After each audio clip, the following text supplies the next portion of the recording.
go. All right, so yes, welcome again. This is the Protecting and Restoring Salt Marsh Migration Corridors with the National Resource Conservation Service Wetland Reserve Easement Program. It's one of several learning opportunities that are being created to support the Pathways to Resilience project. For those of you who are not aware of this, this is a reserve-led initiative to collaborate with partners and communities to identify, protect, and manage the pathways through which wetlands can migrate as sea levels rise. In the process, the team is hoping to seed a community of practice of sorts in the National Estuarine Research Reserve system around this topic. So this webinar and others that follow this summer and potentially into the fall are all in support of that. We are extremely grateful to the National Fish and Wildlife Foundation's America the Beautiful Challenge program, Pew Charitable Trusts, and to NERA, who is part of our project team, for creating a home for this work at NERA.org. And Mary is going to put a link to the webpage. We'll be updating this webpage with other learning opportunities as they become available and results and products of the Pathways to Resilience project. So if you're interested in this sort of thing, you may want to bookmark it. Okay, so to get down to the heart of today, we are going to hear an overview of USDA's National Resource Conservation Service Wetland Reserve Easements Program. That's a mouthful. NRCS Wetland Reserve Easements Program is easier for me to say. And this program creates a unique opportunity to conserve and restore migration pathways on private lands. So we'll hear about the program writ large, and then we're going to get a case study from Rhode Island where Save the Bay has worked with NRCS and other partners to ID parcels for conservation and secure one of these and begin restoring it to facilitate marsh migration. We are super grateful to our speakers today, Wenley Ferguson and Melissa Hayden. Wenley is Save the Bay's Director of Restoration. Since 1990, she has worked on coastal habitat and water quality restoration projects throughout Narragansett Bay and its watershed, including restoring salt marshes, anadromous fish, dunes, and coastal buffer habits. And as if all that weren't enough, a little stormwater management on the side. Wenley works with partners on design, implementation, and monitoring of restoration and coastal resilience projects. I think she's well known to a lot of people in this part of New England. Melissa Hayden has been the state biologist with NRCS in Rhode Island since 2022.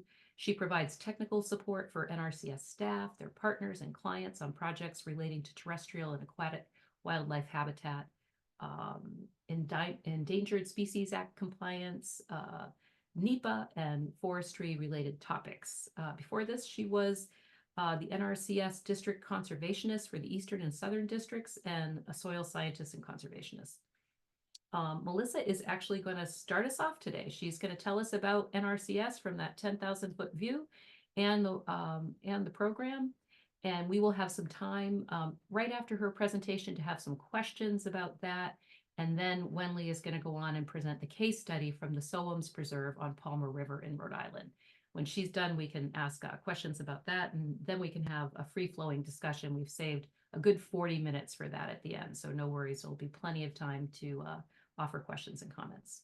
Okay, and with that, unless there are any questions from folks who are gathered here, I will turn things over to Melissa. Thank you very much. I'm sorry, Melissa, one more thing. I think Mary Scholl does not need any introduction, but I shouldn't assume that. Mary, do you want to just quickly introduce yourself? I think you know everyone on this call, but just in case. Sure, and you as well, Dolores. I'm not sure we even did intros at the beginning, but hi everyone. Mary Scholl. I've been managing the Pathways to Resilience project, but I'm seated at the Narragansett Bay Research Reserve. So really excited to hear from Wenley and Melissa today with some stuff going on in Rhode Island. And please feel free to reach out to me at any time if you'd like to learn more about the Pathways to Resilience project. So. And Dolores, I don't know if you wanted to say. I help Mary. I do whatever Mary tells me. A lot more than that, but. That's more than enough for me. Okay, thanks, Melissa. Sorry for the stop-start. Oh, no problem. Okay.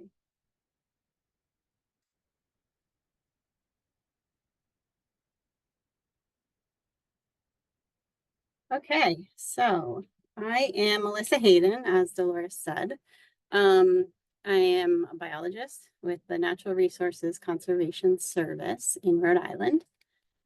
Since 2022, I've held several roles with NRCS. This is my favorite so far, for sure. So I'm sure there are folks on the call that maybe are not super familiar with NRCS. So just a little bit of background. We started as the Soil Conservation Service in 1935, basically formed as a result of the devastation caused by the Dust Bowl at that time. And then we later changed our name to the Natural Resources Conservation Service. What we do is to help landowners and partners protect and conserve resources on private lands, basically. And all of our programs are completely voluntary. We work mostly with agricultural producers, but also with forest landowners and other land management groups. So we have what's called an agricultural conservation easement program, and we have two different types of easements under this program. Agricultural land easements help landowners protect cropland and grasslands on working farms by placing an easement that prohibits any future development from occurring. And then wetland reserve easements help landowners restore and enhance wetlands through placement of an easement on the property and then implementation of a restoration plan. So today we're really focused on the wetland reserve easements. And so for this program, I'm just listing the objectives here. The goals are to provide habitat for wildlife, water quality protection, floodwater attenuation and groundwater recharge, protection of open space. It provides resilience to climate change and provides some opportunities for education and outreach as well.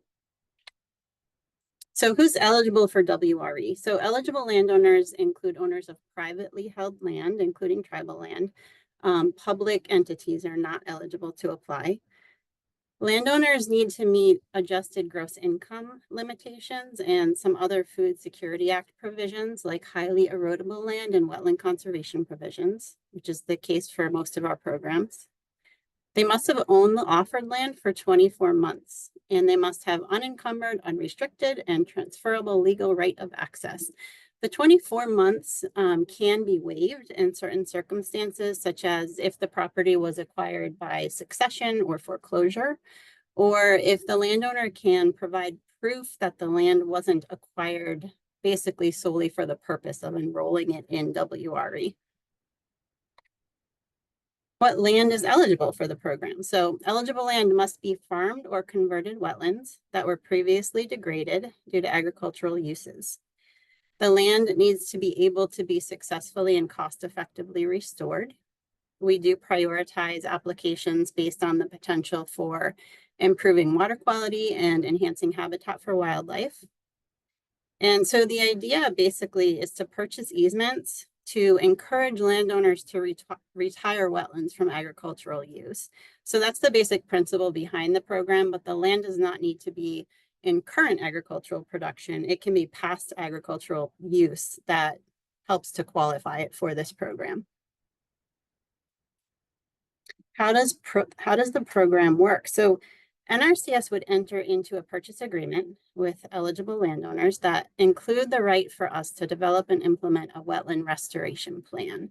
The plan will detail practices that will help restore and enhance wetland functions and values. And there are 4 different enrollment options for WRE. So there are permanent easements, in which case we pay 100% of the easement value and 100% of the restoration costs. And we pretty much utilize permanent easements exclusively in Rhode Island.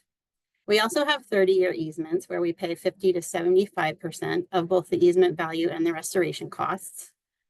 The term easements are used only if state law prohibits permanent or 30-year easements, and 30-year contracts are used with tribes. There are definitely restrictions associated with placing these easements on a property. So permanent structures are not allowed on the easement area, and neither are permanent access roads. If there is an existing access road, it may be allowed to remain, but we can't guarantee that it will remain passable. Other activities such as cutting vegetation, mowing, or harvesting wood would require what we call a compatible use agreement. So a compatible use agreement is required for any easement activity that is not reserved under the deed. We allow compatible use agreements if the activities proposed are consistent with the long-term protection and goals of the easement. So some common compatible use agreements that we might enter into would be for timber harvest. So if the harvest is being done in consultation with a professional forester to achieve or maintain wildlife habitat, we would allow that potentially. Haying or grazing to maintain habitat or wetland functions, mowing just to maintain areas, reduce invasives, maintain trails might be allowed through an agreement, or temporary crossing, such as for nature trails through wetland areas. All examples of compatible use agreements that we've used here in Rhode Island. So here is a list of some common WRE eligible land types in Rhode Island. So farmed or converted wetlands are wetlands that are farmed or converted to cropland or substantially altered by flooding. We have riparian areas, which we use a lot. The riparian area must directly link wetlands less than 1 mile apart, and those wetlands must be currently protected or will be protected under the easement. We can enroll wetlands restored or protected under a private state or federal program if we can provide significant additional resource protection, critical habitat, or additional restoration.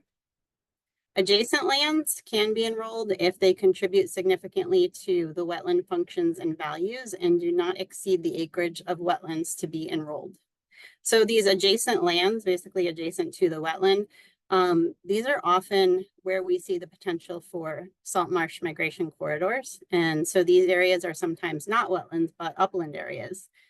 We can enroll adjacent lands at a ratio of 1 acre of upland to 1 acre of wetland, but this ratio can be increased if we're targeting at-risk wetland dependent species that require additional upland areas for successfully completing their life cycle. So if we can make the case that those additional uplands are going to provide some critical habitat or function, then we can increase that ratio.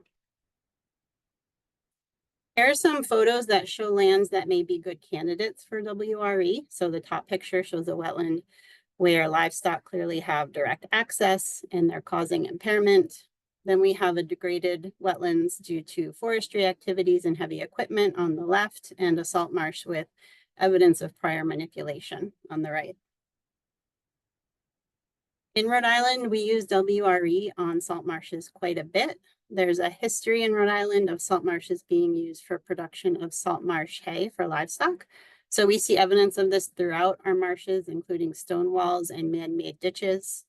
And our target species for salt marsh restoration in Rhode Island are salt marsh sparrow and diamondback terrapin, both of which are considered species of concern. We can use agreements through WRE with state and local groups to assist us with program implementation. So we put NRCS money into these agreements. And these agreements can cover things like easement acquisition functions, restoration planning and design, implementation of restoration plans, and then maintenance, management, and monitoring activities. So we currently have an agreement with Save the Bay at several of our WRE easements for planning and implementation of restoration plans, which has been super helpful. We do monitor all of our easements annually, and this could be on-site or off-site monitoring.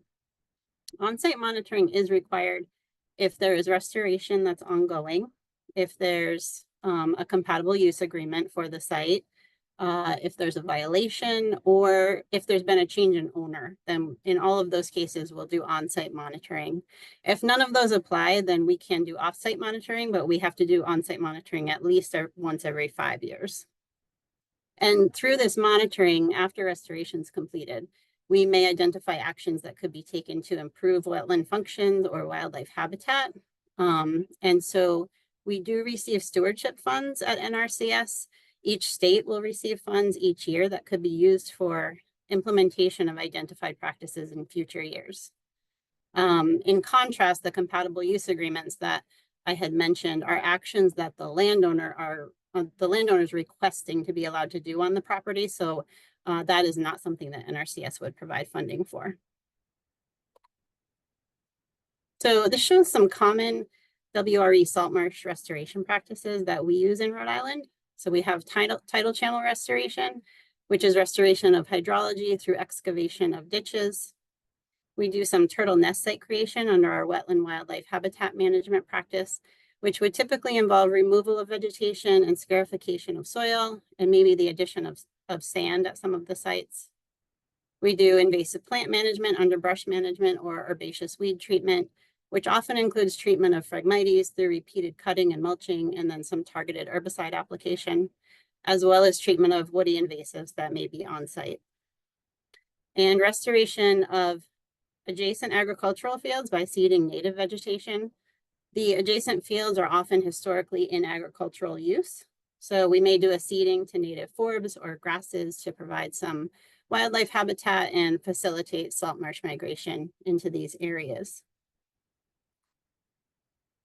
This map shows some of our other work in the Palmer River watershed. We have an EQIP contract, that's our Environmental Quality Incentives Program, with the Warren Land Conservation Trust at their Hale Farm, which is the top parcel. This includes invasive plant control. They're doing some forest thinning and some nest boxes. We also have 2 other agricultural land easements through ALE and FRPP on privately owned farms in the watershed. And we have another WRE easement at the Highlander Charter School, which includes similar restoration work to the SOAMS project. The SOAMS project is what Wenley is going to talk about shortly. And so at Highlander, we're doing some salt marsh restoration through runnels and Phragmites control, and we're doing some invasive plant control, some warm season grass seeding and pollinator habitat, and removal of embankment features. So it's a very similar project to what's happening at the SOAMS parcel. So just a few key points for WRE. The process can take time from when an application is submitted to when we close on the easement and restoration work begins. It can be a multi-year process. So the initial work with landowners takes time just to get them to the point where they're ready to make a commitment to the program.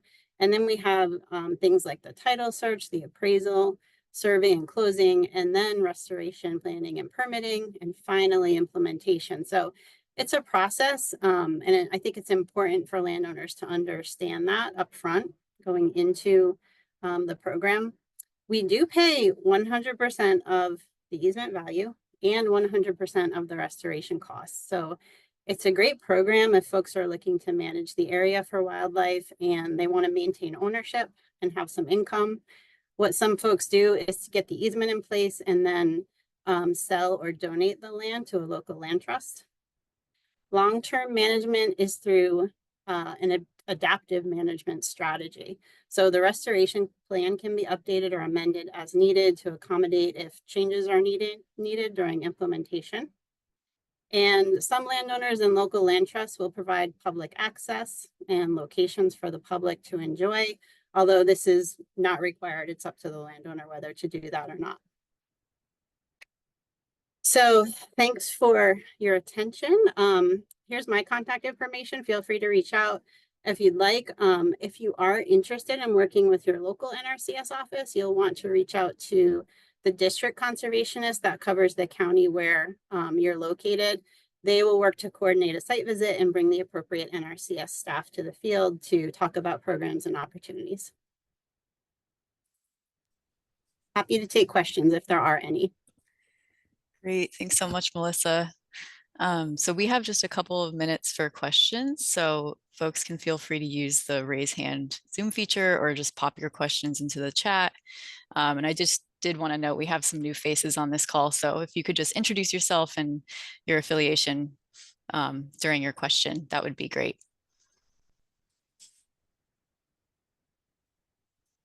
And if nobody has any questions, I was curious if there are any NRCS folks on the call, if they wanted to share a little bit about how WRE funds have supported marsh migration in their state. Oh, Lynn? If you want to keep going with your thought there, Mary, I can hold No, my that question I too. mean, this is just food for thought, but happy to take any random questions.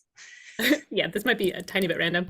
I'm curious about the process for like demonstrating that a wetland was farmed at one point, whether that's like a tricky thing or is it pretty straightforward? If there's ditches, fine. If you know there's a history in that general area, or is it like an arduous process? And then is there Right. any, like, we're starting to run into here in New Hampshire some issues with our State Historic Preservation Office getting involved Hmm.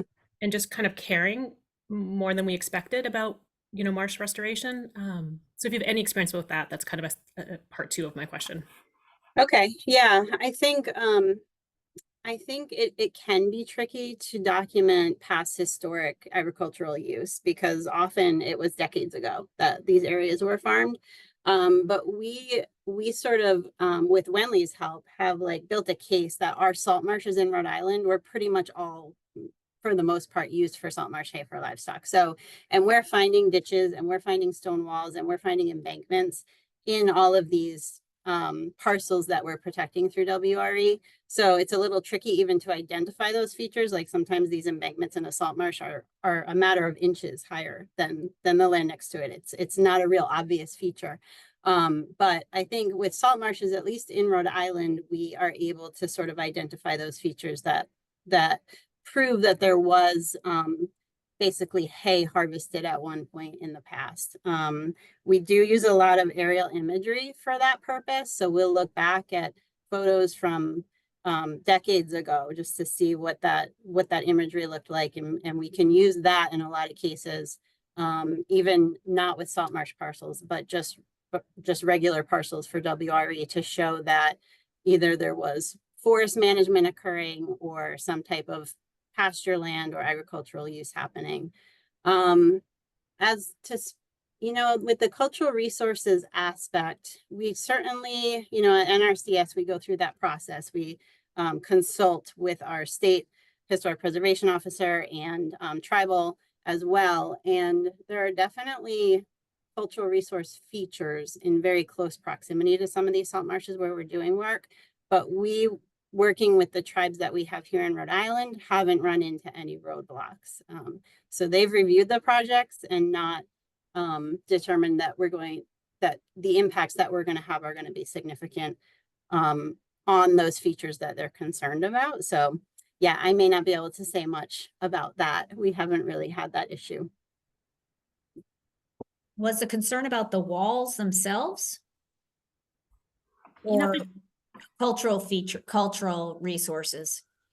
if there's anybody from Gibner that wants to chime in here, Chris might actually know better than me, but I think they're actually saying that even just the agricultural ditches themselves are a historic feature and therefore require sort of extra scrutiny if you're going to change them at all. Interesting. Yeah. And so we're sort of thinking about, is there something we could do kind of for the entire state to kind of just sort of lay the foundation to help everybody be prepared for this kind of question? And maybe it could do both things, help tee up NRCS opportunities and demonstrate agricultural use in the past, and help overcome some of these permitting hurdles around historic preservation. Yeah, I haven't heard of ditches themselves. I mean, unless you're planning to, we haven't done ditch remediation in Rhode Island because we're in a microtidal system. And so we have issues with saturation, less over drainage and oxidation. Now in a greater tidal range area like New Hampshire, you're in a different situation. And some of those ditches you might consider doing ditch remediation, filling with organic material, like the salt marsh grasses or rack, and fill them from the bottom up.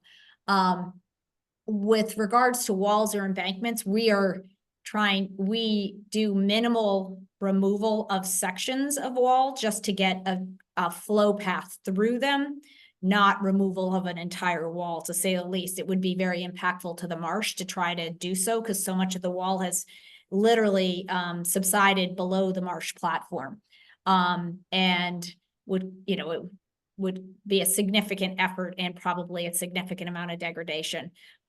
So that's how we've done our projects, and we've worked with SHPO, and there hasn't been a concern about that approach. Also in Massachusetts on some projects on the South Shore, we haven't had issues with their historic preservation office. So if you want examples of projects where we've done selective removal, I think that could be possibly helpful for your folks up in New Hampshire. I mean, literally pry bars and volunteers and staff have removed, pretty good sized stones. That's how they got there. And that's how we're removing them, you know. It wasn't mechanical equipment. Thanks, Wenley and Melissa, and thanks for your question, Lynn. Do we have any other questions? Otherwise, we could move on to Wenley's section. Oh, we have one comment from Brooke. Concerns should only be related to ground disturbance. Maybe a concern is if channels need to be dredged to get water off the marsh, then they would focus on reviewing those areas for potential impacts to cultural resources. I think this is a New Hampshire response. Okay. And that is, again, an approach is low ground pressure excavators if you are using any equipment or hand tools. Sometimes it's easier just to do work by hand just because of the nature of the degradation of the marsh, or, you know, access to the marsh. And so often a lot of the work that we do is by hand. Great. Thanks, Wenley. And thanks, Brooke, for your comment. Any other questions? I don't see any. Hey, this is Nate. I'll just note that I know that the USDA released back in 2000, or I forget when they released it actually, but it was data from 2008 that's called their Common Land Unit. It's a polygon file that highlights all the farmers that participated in their survey for 2008. So that polygon data could potentially be useful if it was included as part of that for demonstrating past agricultural use. Can you repeat what that was called again, Nate? Yeah, I can give you a copy of the data. It's kind of hard to find, but the polygons that they develop are called their Common Land Units, Okay. CLUs.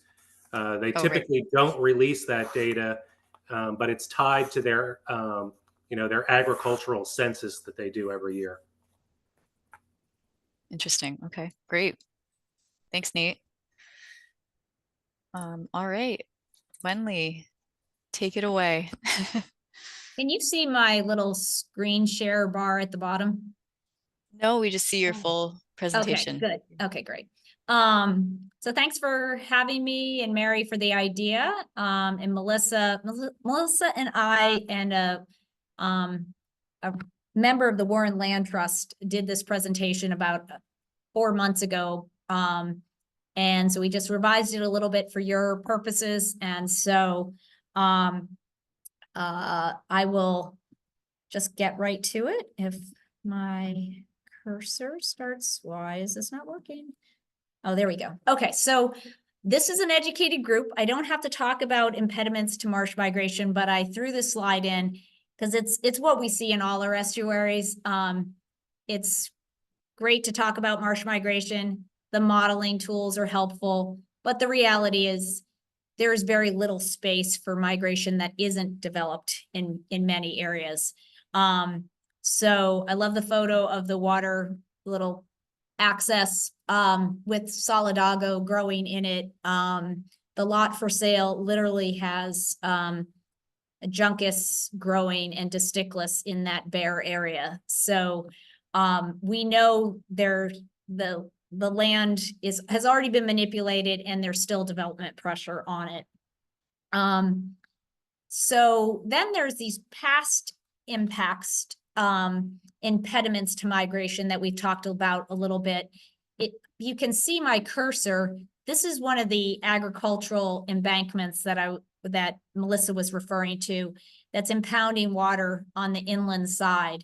And in Rhode Island, these embankments, because of our microtidal system, they are very small. I know further north you can find, they can be a little more sizable, but sometimes you kind of stumble upon them and start seeing, that they connect one high point to another.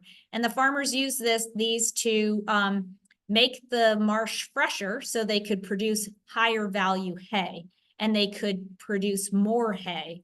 They of course had drainage features through them, many of which that have filled in, and these drainage features probably had stop logs so that they could prevent the moon tides from flowing in, but they could allow the fresh water out.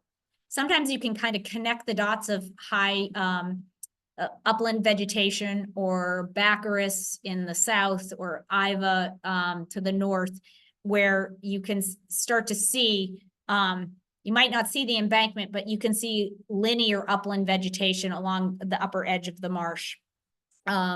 So at Save the Bay, we've been working on marsh migration efforts for a number of years, using the SLAM modeling. Prior to that, we just used elevation data. And over the last 8 years, we've been working with NRCS to try to protect these low-lying areas where marshes could migrate inland under future sea level rise scenarios. And we also do projects with municipalities where we're literally removing infrastructure like roads that end along the bay,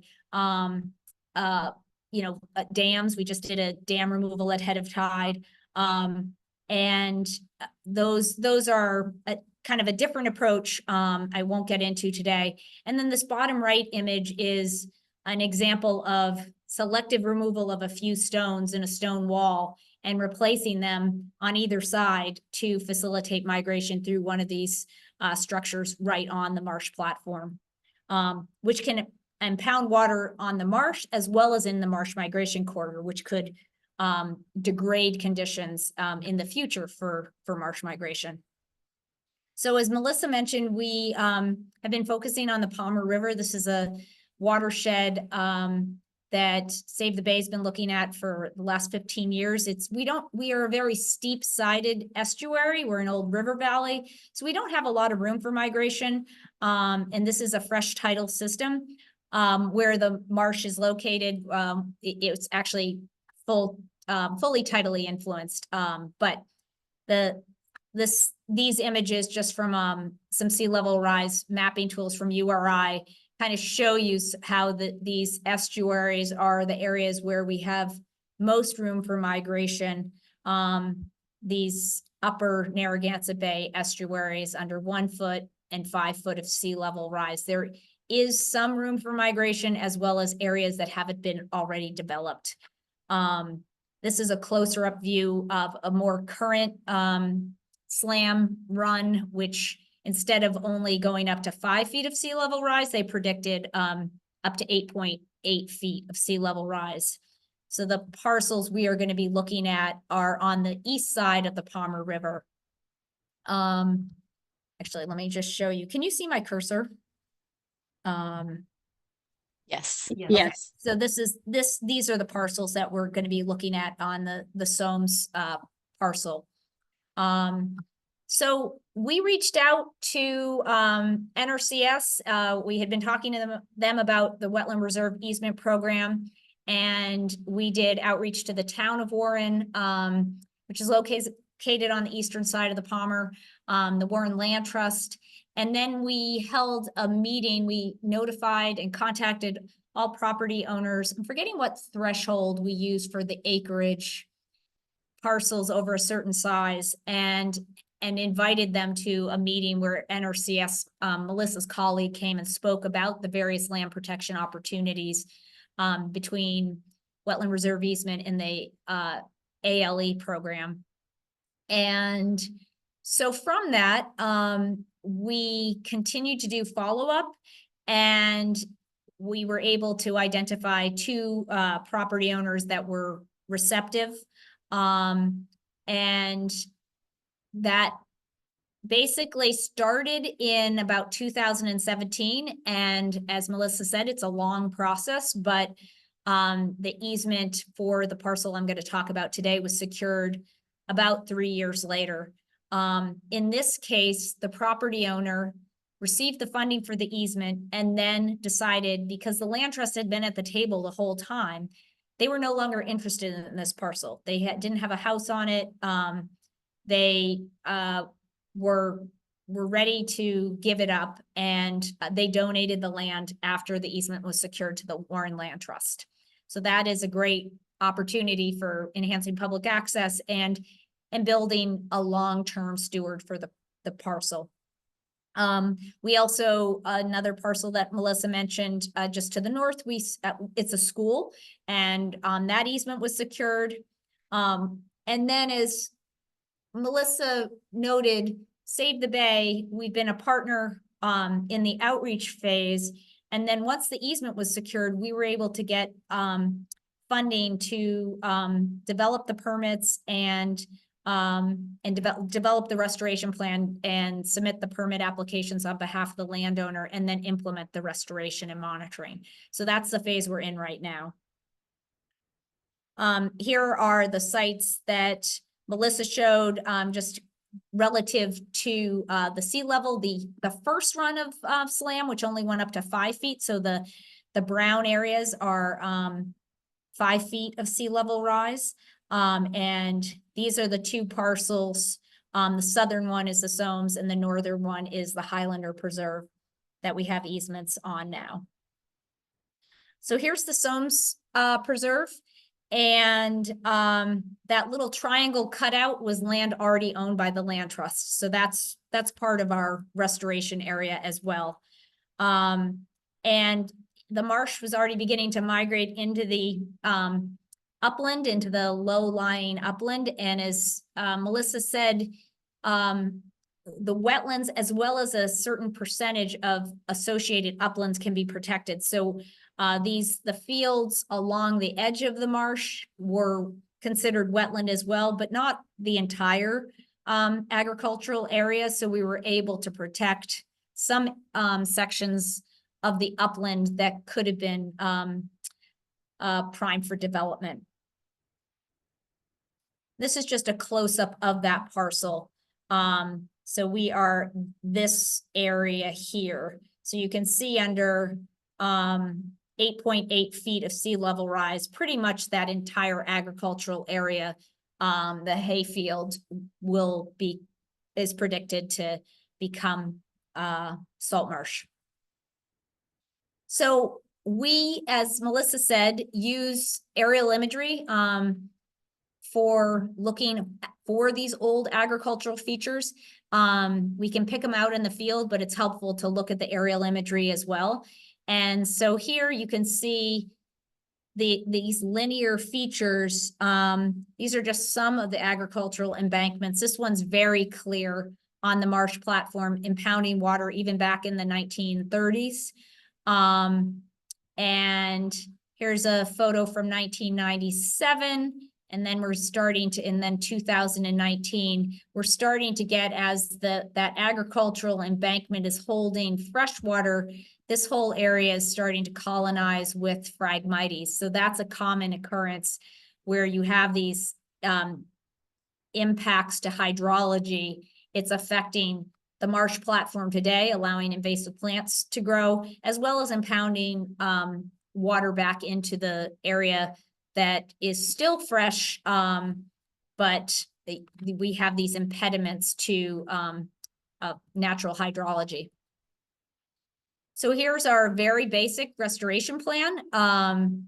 The red lines are existing ditches. So we maintain a select number of existing ditches, and then we tie shallow runnels into, or drainage features into those ditches to drain water off the marsh platform. So you can see how those runnels kind of extend up beyond the agricultural feature and into the upper part of the marsh, and allow a flow path for some of that fresh water coming off the upland. And then the agricultural fields, we also included in our permit for doing a variety of invasive removal, seeding, and native plant establishment.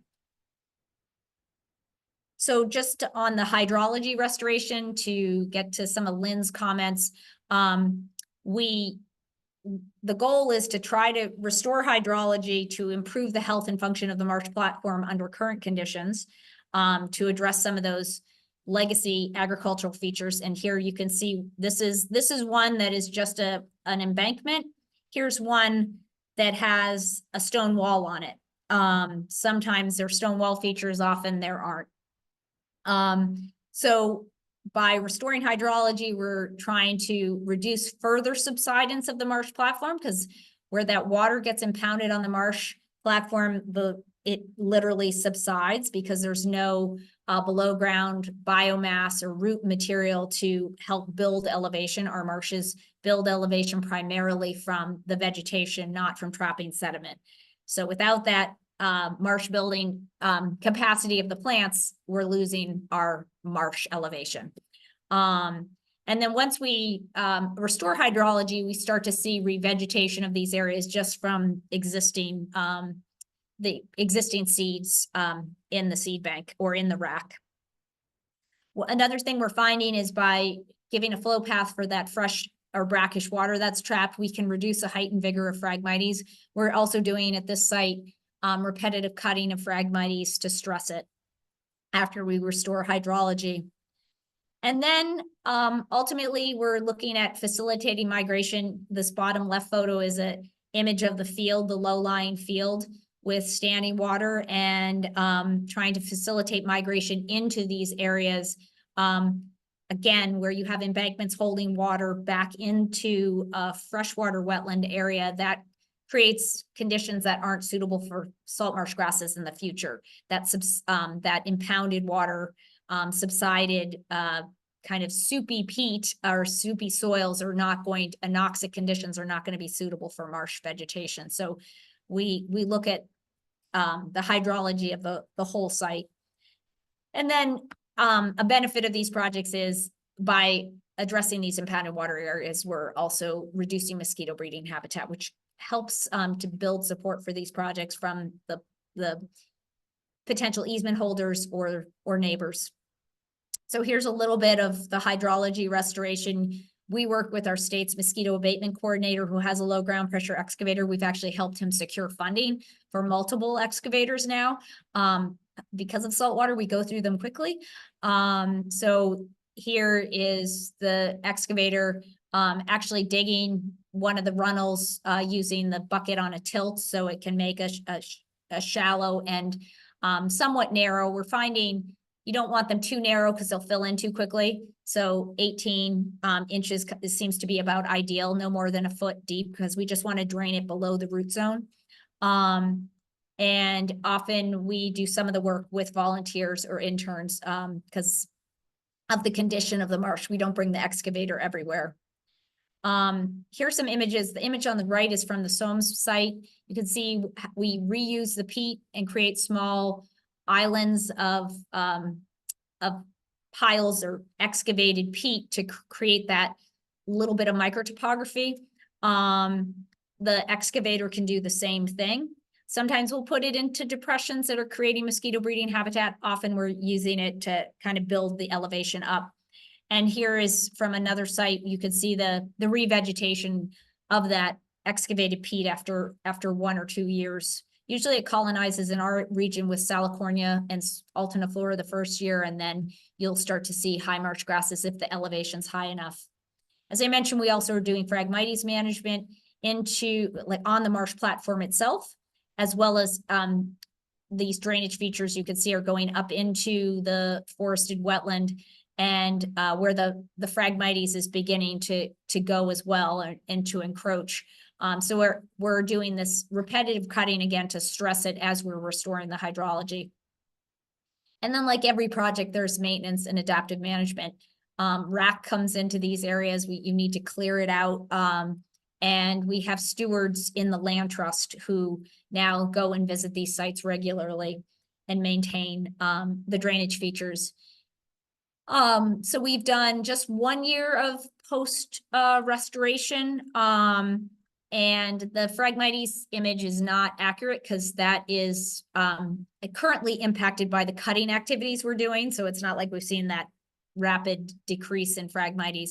But you can begin to see an increase in some of the other salt marsh platform and Spartina alterniflora species after just 1 growing season.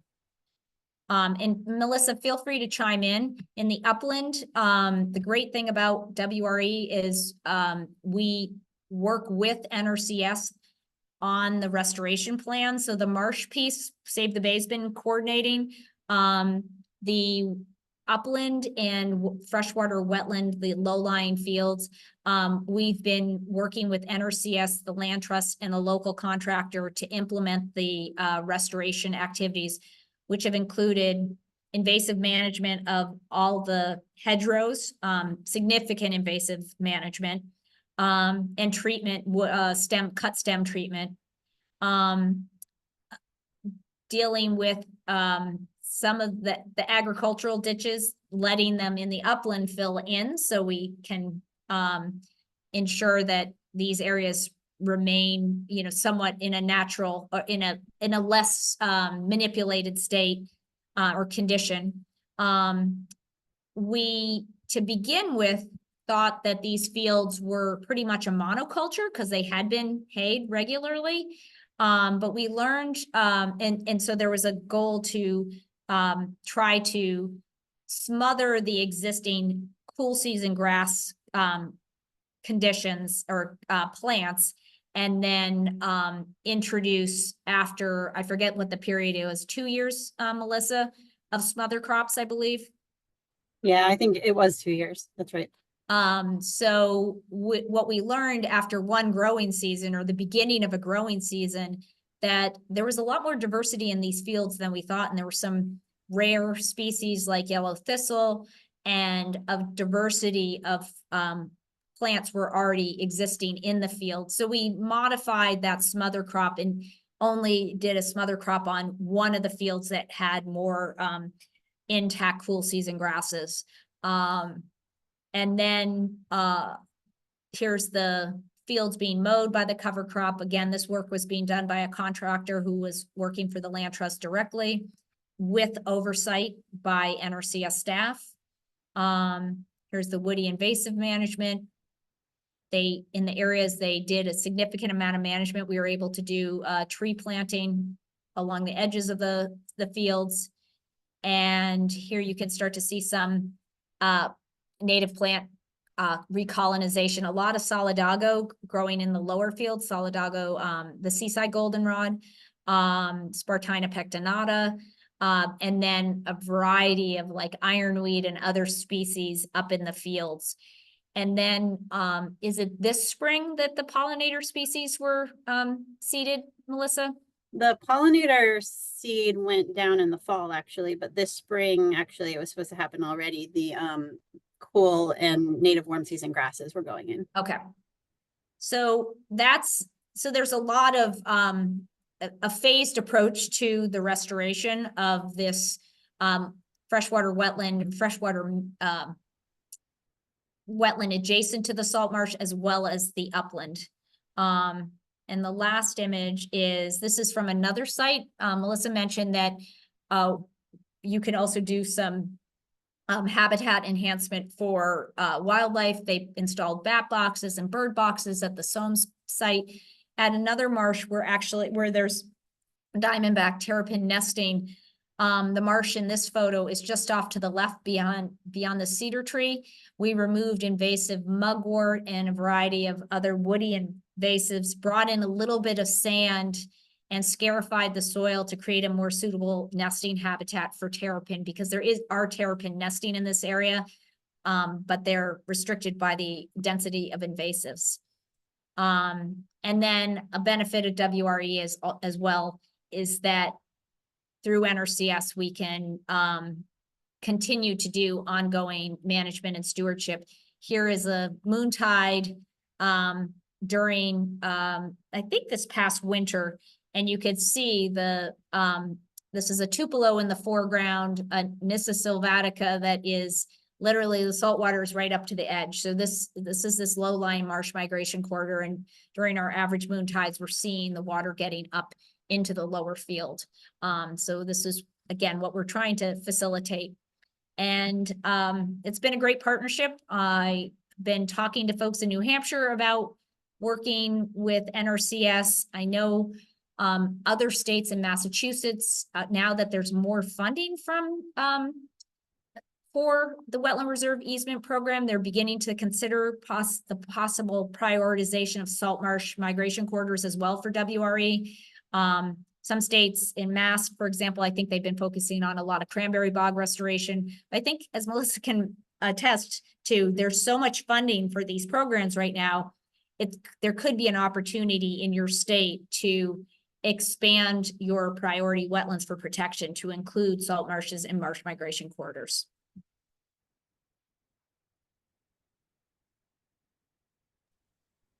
And if anyone has any questions. Thanks, Wenley. That was great. So yes, again, if anybody has a question or a reflection, feel free to raise your hand, use the chat. I'll give it a couple seconds.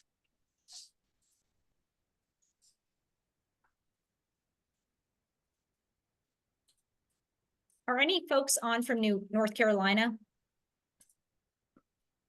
As I saw, you had your map included, I think North Carolina, Florida, and New Jersey, right? Yep, there Yep. should be.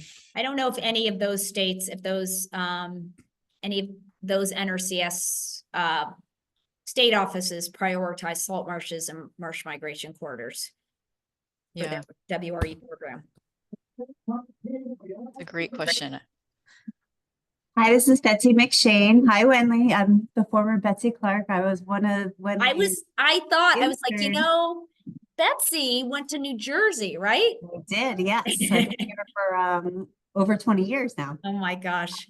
Yep. So Wenley, thanks to Wenley, she gave me my start in habitat restoration work, and I was an intern for Wenley on a salt marsh restoration that was funded by NRCS, and that's how I started my career with NRCS. So when I moved to New Jersey, I definitely thought that I would do a whole lot more salt marsh restoration projects because, you know, that was my foundation and that's what I love to do up in Rhode Island. But we have challenges in New Jersey with property ownership and the configuration of our wetlands and what is owned by the state of New Jersey. And most of our tidal creeks are, you know, waters of the state.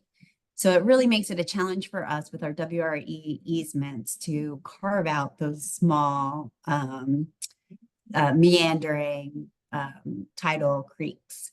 But we definitely do have it as a priority of wanting to do more projects in the coastal region. So that's been our challenge. We haven't done too many of them at this point, but we're hoping to do more in the future. So Betsy, where is the mean, what does the state own? Below mean high or high water or? Exactly, yes. And our tidelands maps were, you know, they date back to the 1800s. And so anything that was a salt hay farm at one point, or when they first put the maps together, a lot of those areas, the dike would be the demarcation of state versus private. And we've had, those are some of the areas that we've worked with in, you know, in the recent past. But anything that has a tidal creek to it, we've had to kind of either, if the marsh is big enough and we can put together a sizable WRE easement that's in a configuration that we can manage into perpetuity, we have worked on those. But anytime there's trying to do a property boundary survey along those tidal creeks is tough. And it's been kind of cost prohibitive and it's hard to get a sizable area that would be worthwhile to do. Well, I think, Betsy, you should talk to Melissa because we're in Rhode Island and our lots are minuscule compared to your New Jersey salt marshes. And we have this, I'm pretty sure we have the same, the state waters are mean high water below. So the project that I mentioned that we did the terrapin work on, as part of the easement, so the plat map shows that the property owner owns, let's say 30 acres. And I was wondering when this was going to happen because with sea level rise, you know, when are these areas going to convert to waters of the state when you're in a, you know, predominantly low marsh or, you know, altiniflora. And that's what we found. The plat map versus the easement are different because that inland edge of ownership is further inland. So So it is possible, and I think, from talking to folks in New Hampshire, I liked their approach of a good way to get to property owners, even if you can't get that associated upland that we were able to get on the Rocky Hill and the 3 parcels that we've been working on. You still are making that connection with the property owner. And if you can get them to start considering some different land management techniques on the associated upland. But often, if it's a low-lying field adjacent to a marsh, that it's getting harder and harder to farm it anyways, if there's actually ag associated with the wetland. I think it would be interesting in the future maybe to have NRCS Rhode Island and if there's any other NRCS state office that's used WRE to do a webinar for other NRCS staff, because if we can do it in Rhode Island with the size parcels that we have, you guys certainly could do it in New Jersey. And again, each state has different ownership of the coastal zone. But Yeah. it's nice to And see what it. we have had some luck is a lot of our marshes have forested wetlands adjacent to the marsh, and they've all been historically ditched and drained or were former pastures as well. So we have a fair number of those that we've enrolled into the program. And a lot of that is probably migration area, salt marsh migration into the future. And in the meantime, we're managing it mostly for like black duck habitat and that sort of thing. That's So, great. yeah, Good. something a little different. And good to see you. Thank you Nice for to your see you too. presentation. Thanks, Betsy and Wenley. I'm curious if other reserves or states want to kind of reflect on WRE in their state. Just curious if others have thoughts from different regions.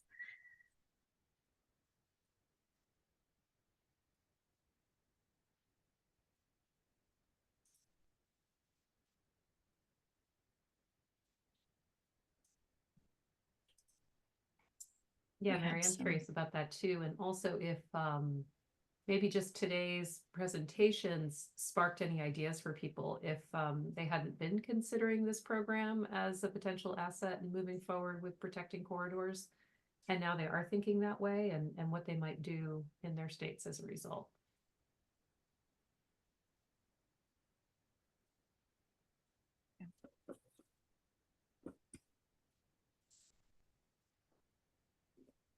It's okay if folks need more time. Can I I ask did- a question of Peter? You're with Great Bay, right? Chris Peter, maybe? Oh, Chris Peter? Oh, Chris Peter. I'm sorry. I know we met at a workshop, and you're the Kenny of Great Bay, right? Sure. Okay. I'm trying to look at who's on this call because I don't see the folks from NRCS in New Hampshire that I met with. And I'm forgetting their names right off the top of my head because I didn't look back. But they mentioned that they were working with I think Great Bay to look at potential for marsh, maybe more salt marsh protection versus the associated uplands. Has there been any follow-up with the NRCS folks? Yeah, so that's a great question. I've had a limited conversation. Corey's popped on her camera, so I think she's gonna step in with the whole piece of the picture or the pie. Great, thank you. Sure, yeah. So hi, I'm Corey Riley from the Great Bay Reserve. And through this America the Beautiful project, we have, and Brooke's on the call, I'm just kind of skimming, or was on the Is call. it Brooke and Donald Kirsten? Yes. Okay, okay, great. So that we have NRCS partners who have been helping us kind of dig in and thinking about projects that could help facilitate marsh migration in New Hampshire. And then some, like at the same time, we've also been talking to them about in marsh restoration. So we have started those conversations this year, just had actually a separate call earlier this week to dig in with NRCS partners a little bit.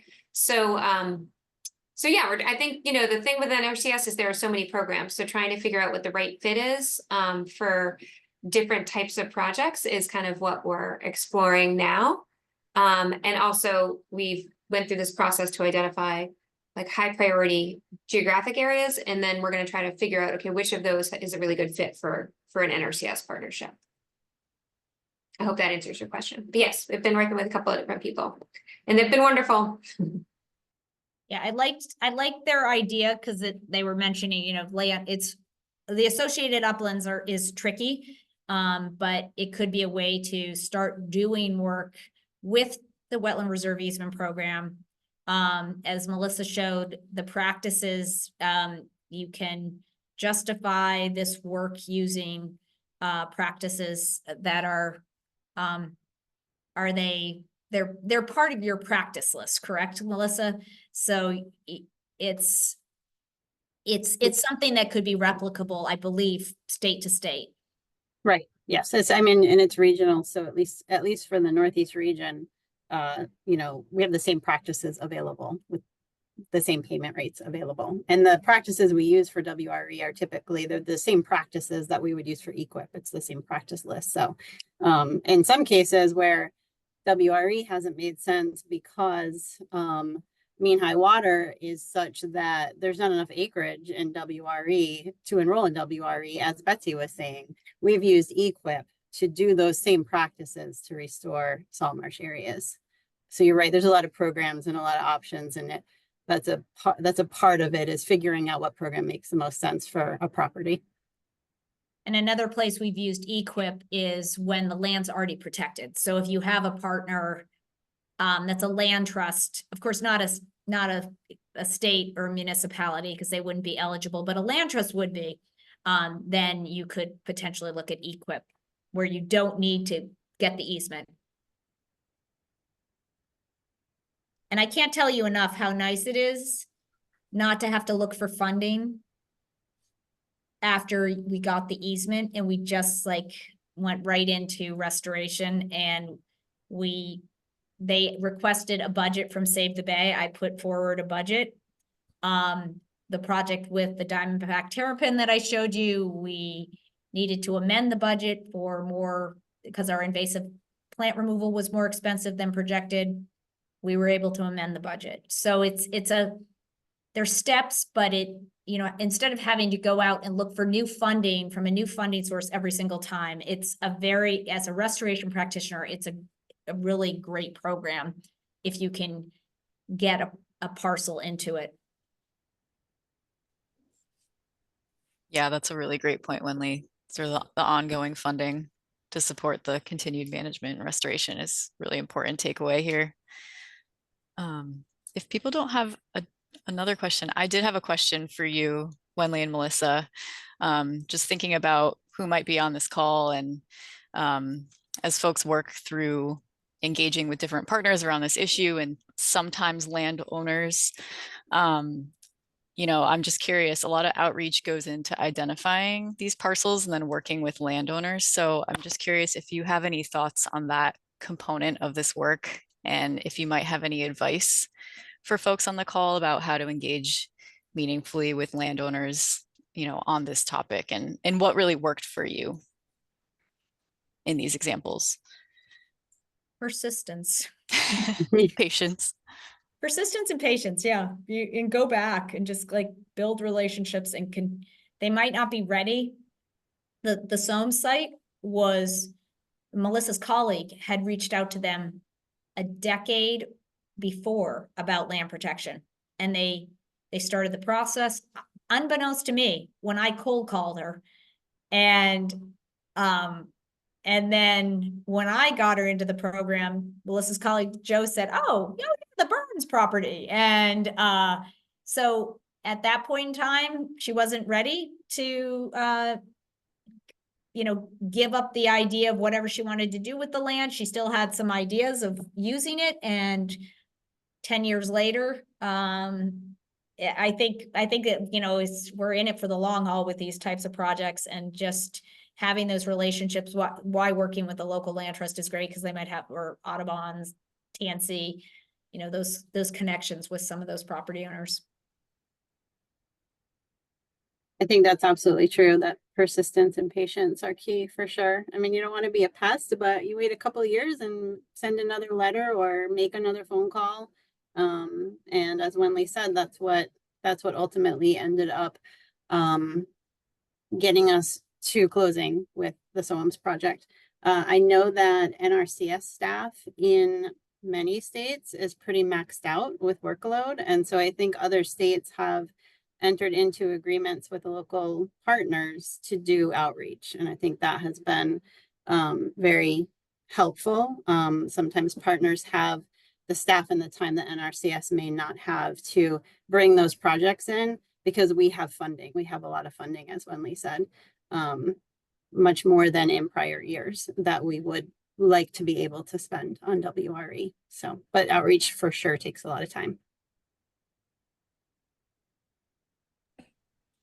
Yeah, that's a great point. So it sounds like it's important to identify early who can be that outreach person on your team. And Melissa, the conservation districts can also assist with that outreach. That's one of their roles.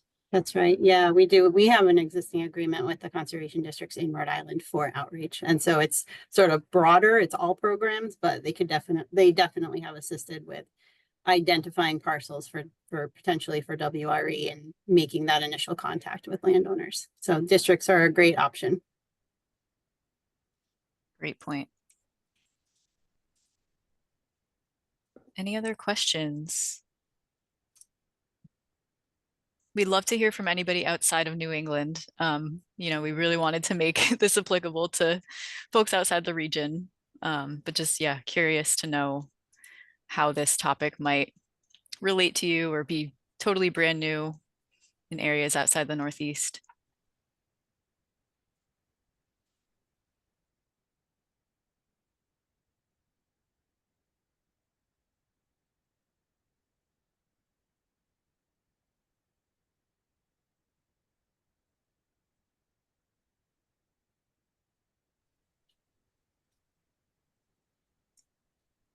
If not, that's okay too. We can always end early, you know, that never really happens these days, so. It doesn't. Yeah, I think a lot of good food for thought today. In New England, at least for the Pathways to Resilience project, the reserves in New Hampshire and Rhode Island are a little bit further along the path and actually, you know, in the identifying project stage, which would make, you know, the presentation today a little bit more directly relevant. So it might be a little harder for some of the folks who are just still figuring out where to protect and who to work with to do that. Might be a little harder to imagine forward to this. I saw Rebecca's comment from North Carolina, and I only have a small, very tiny experience in North Carolina through the North Carolina Coastal Federation. And I knew they worked with NRCS on significant projects, restoration projects through, I'm not sure which of, it might have been WIP going back to Wildlife Habitat Incentive Program from, you know, a decade or more ago.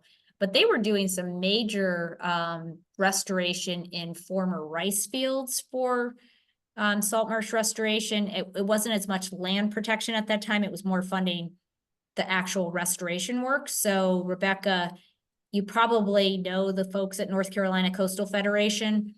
The former director just retired, so I don't know the new person, but they might be a good contact with those leads into NRCS, because they certainly have been doing wide scale restoration work in North Carolina over the last couple decades in that salt marsh, you know, and brackish corridor.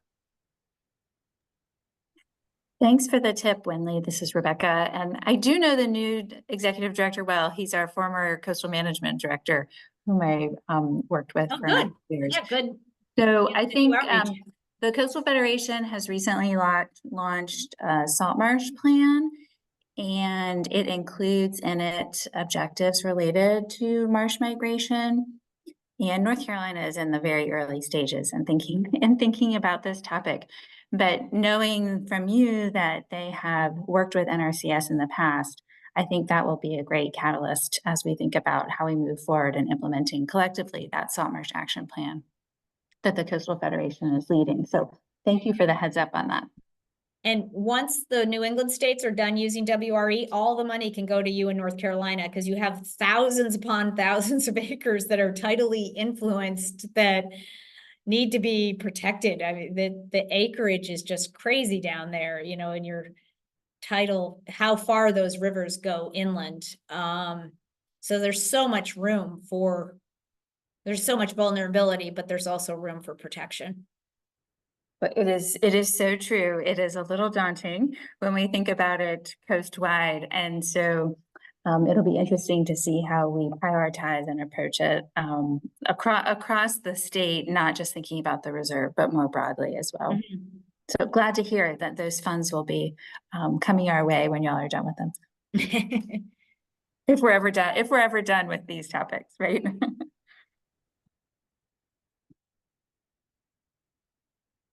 Awesome. Well, how do you feel, Dolores? Should we wrap up early or one last plug for questions? One last plug for questions. Any questions or comments for Wenli and Melissa? Lynn, great. Okay. I can always come up with something. And again, this is coming from a place with like not a whole lot of experience. So apologies if this feels really naive, but so in New Hampshire, there are a lot of kind of smaller parcels that are, have a home and then they extend all the way into the marsh. I'm just curious, like if you could just help me sort of brainstorm, does NRCS have any role in those places that are more residential, or do we have to always connect it back to agriculture in order for it to be relevant to your program? For WRE, there has to be some past agricultural use. That is true. We can't get around that piece of it. But if you had a house lot connected to a marsh where maybe there was some marsh hay harvested at one point, or the area was grazed, a lot of New England was grazed at one point in the past. So if you can document that somehow, then that would meet that criteria, and you could enroll the salt marsh portion and some associated uplands in WRE. You just exclude the house lot from the easement. So I think potentially, yes, that could work. You just have to have that documentation that there was some past agricultural use. And as I mentioned before, if you can't show that, then potentially you could use EQIP. Say there's a forested area adjacent to a salt marsh.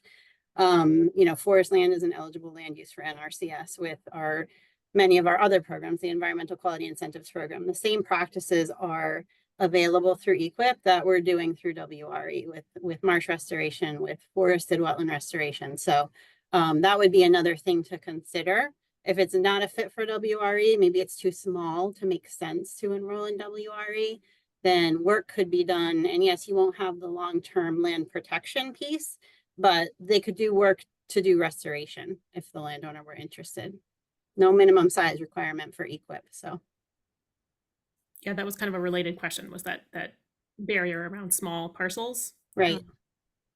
And there's no minimum size requirement for WRE either, but there is something in the program rules that states that the cost of acquisition can't be more than the value of the easement. So if you get like a pretty small easement, then the cost of acquisition, the title search, the appraisal, the survey, all of those things could potentially be worth more than the easement is actually worth. We're not allowed to move forward if that's the case. We kind of use a ballpark, like 10 acres maybe is sort of what we may not want to look at a parcel much smaller than 10 acres in Rhode Island, because then we're getting into that area where acquisition may cost more than the value.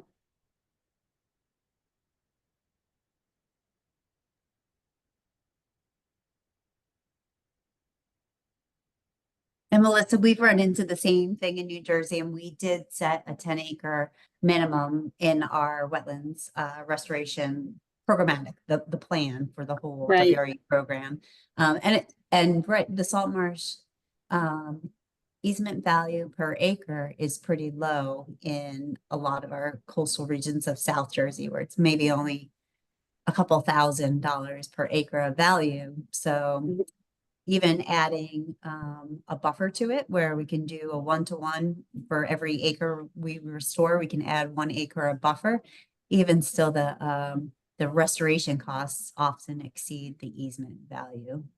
Right, right. That makes sense. Yep. Yeah, Corey? So I think when we talk about things like this, like, kind of the acre restrictions and the need for past agricultural use, sometimes I feel like, okay, NRCS programs are a perfect fit because so much of this marsh migration work is going to have to happen on private lands in order for it to be effective. And then other times I'm like, geez, like it's not, it doesn't feel like a perfect fit. So I just was curious if NRCS had like any thoughts on, I feel like you're the federal agency that does the most private easements on private property. And so there may be conservation tools for, US Fish and Wildlife Service or NOAA, but it doesn't often apply to this work with private landowners. So I guess this is sort of like a bigger picture, but can you envision NRCS starting a program that was specifically for marsh migration? Like that would sort of release itself from some of these constraints? Or do you feel like that is too outside of your mission and would probably live more comfortably in a different agency? And you don't have to answer for the agency. It's just sort of an acknowledgement that, the purpose of your agency is I don't know. I know that some of these things sort of push it a little bit. Right, right.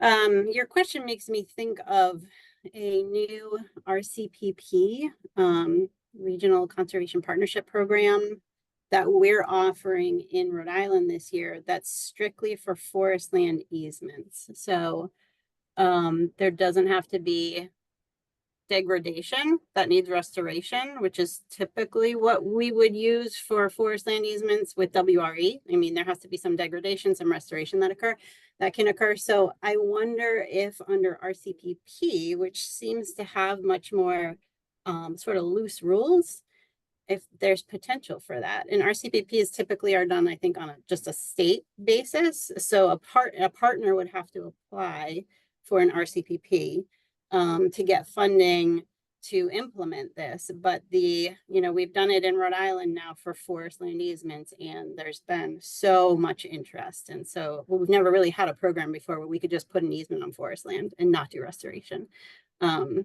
So maybe through RCPP, and that might be something to think about and talk to your NRCS programs office about. It's a good question. It's not something I had really thought about. And maybe that's because, the ag land meeting the prior ag history piece has not been an issue for Rhode Island. But maybe it's something even states like Rhode Island could consider just with regard to the size factor that comes into play with WRE. So yeah, I mean, our programs do change. They not quickly, but they do. So there's potential. So I'm Sarah Gagnon. I'm the Coastal Conservation Coordinator with Seabrook Hamptons Estuary Alliance. We are currently looking at the RCPP. So we've partnered with Great Bay looking at marsh migration pathways in the Seabrook Hampton estuary. With the RCPP, we ended up partnering with a land trust just because with that grant funding, the cost of salt marsh parcels is fairly low and the floor minimum is so high. So I guess I'm trying to figure out where I'm going with this question as I'm talking. For the WRE, is there also a floor minimum with that, like to apply for it? Because the salt marshes here are they're just a ton of ditches and it all needs restoration. So there's definitely been a lot of past agricultural uses. And then I just feel like it's hard with salt marshes trying to find cost estimates and figuring out numbers when looking at grants.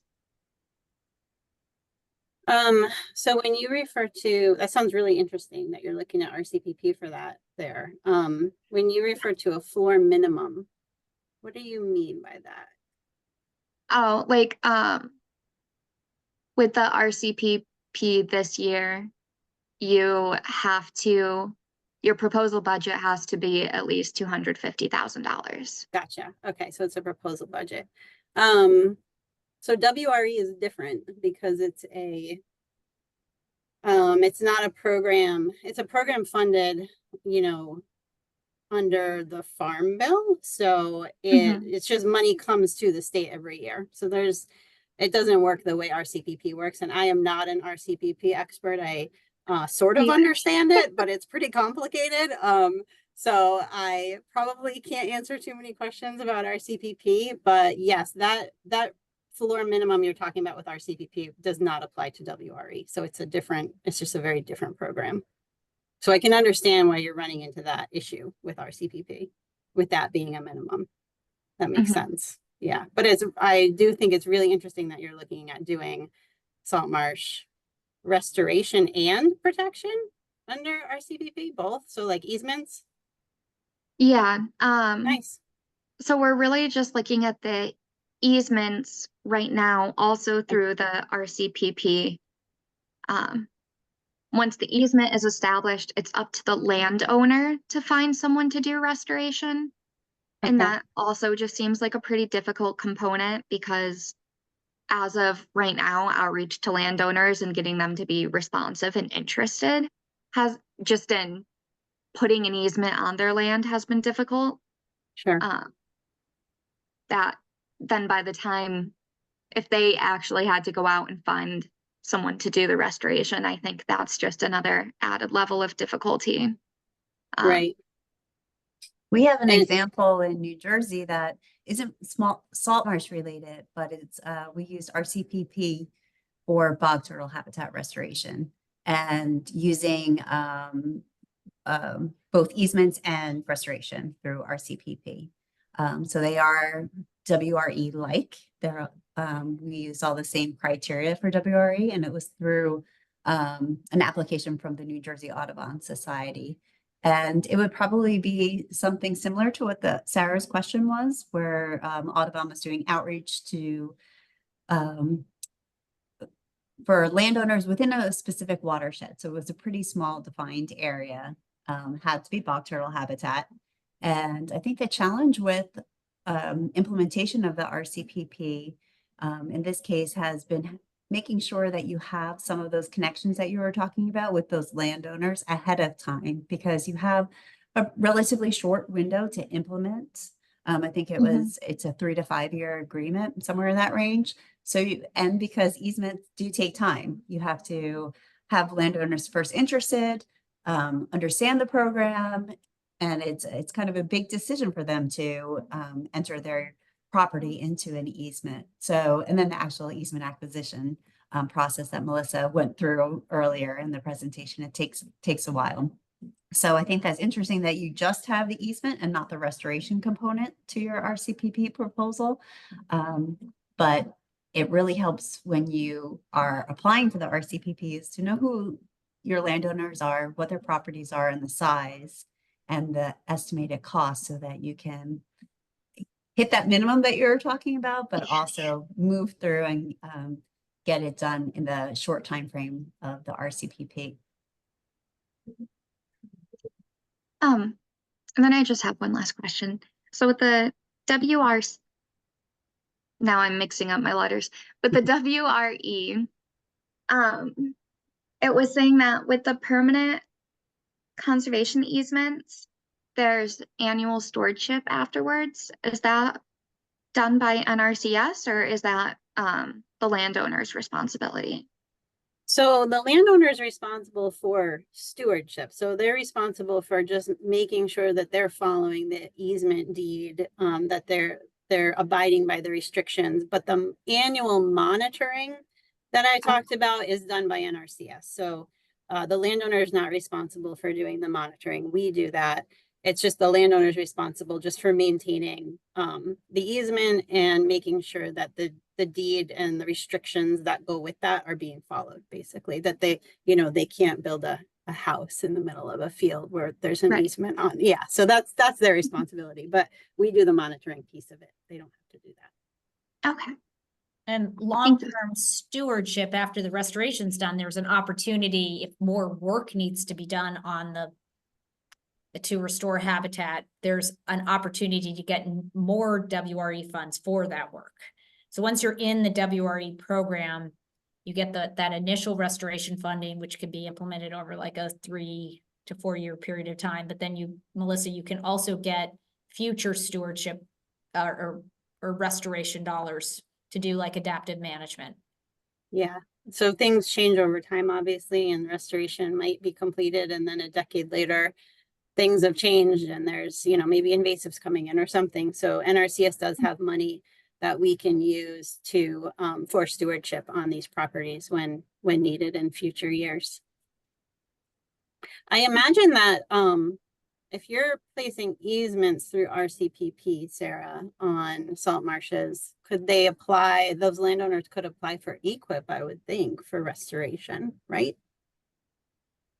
This is the first time I've heard about equip. Okay. So that's definitely something to look into. It's, and I'm very new in my position. I just started in January. So I'm really just learning about all of these opportunities. But from my understanding right now, it's just been hard enough with the landowners in the area to even get a response or to have them show any interest in conservation or restoration. Right. So it's kind of where the landowner has to do the bare minimum. It seems like we would have a much better chance of establishing an easement and doing restoration. Yeah, I can understand that. It's that piece is difficult. And it might be that you know, it sounds like from Brooke, she said that they are doing a prioritization. And if you were to use WRE just to get a, you know, for 1 or 2 parcels and use that as a kind of a demo, and then maybe build support for future RCPP funding. But it's hard to start with like, oh, we want to get all, you need to have kind of a collective enough need to put together your RCPP proposal. So again, maybe EQIP or WRE could be a good first step, because there's a lot, especially with WRE, there's very little that the property owner has to do, which is key. You know, they basically just have to sign some paperwork and then wait for the appraisal to be finalized, and then they can accept it or deny it. And that's a pretty easy lift. Right. Well, I'm making note of the time, and I really appreciate this great conversation. And I'm thinking, you know, getting Melissa and Wenley, if it's okay to just share your emails to make sure that if folks have more specific questions, that would be great to just get in touch with you. Absolutely. But yes, I know we're over time and I don't want to keep everyone too late. So Dolores, do we want to wrap up? Yeah. We've lost most folks, but Yeah. this is a great, you know, great conversation we're having. So I appreciate Absolutely. Yeah, we appreciate everyone being here as well. Just a reminder that we do have another webinar coming up on June 25th, right, Mary? I think you're going to drop the registration link into the chat. Yes, I can do that. Marsh migration into uplands. This is the, we're going to have Grant McCowan from the University of New Hampshire's Jackson Estuarian Lab, who is going to share some of the findings of a recent literature review related to marsh migration. And he's going to look at, let's see, it's going to be a dive into the environmental and hydrologic drivers of marsh migration, and also look at how upland vegetation, historical agricultural embankments, and ditching delay or outright prevent marsh migration. So getting a little bit more into those barriers that we skipped over today and really digging into them from a super informed perspective. I think those of you who may have heard us talk before can appreciate like how great this is. So we hope you can join us on the 25th. And just a heads up that we are also in August, and we don't have the specific time booked yet, I don't think, or we haven't advertised it, a conversation about conservation with Mark Silverstein from the Elkhorn Slough Reserve and some folks from Scenic Hudson. So getting more into that the relationship piece between practitioners and homeowners than we have in the past. So that'll be more like a panel discussion, so you can look forward to that. Thanks all Thanks. for inviting us. Yeah, Yes, thank thank you you. again. Nice to see you, Betsy. Thank you.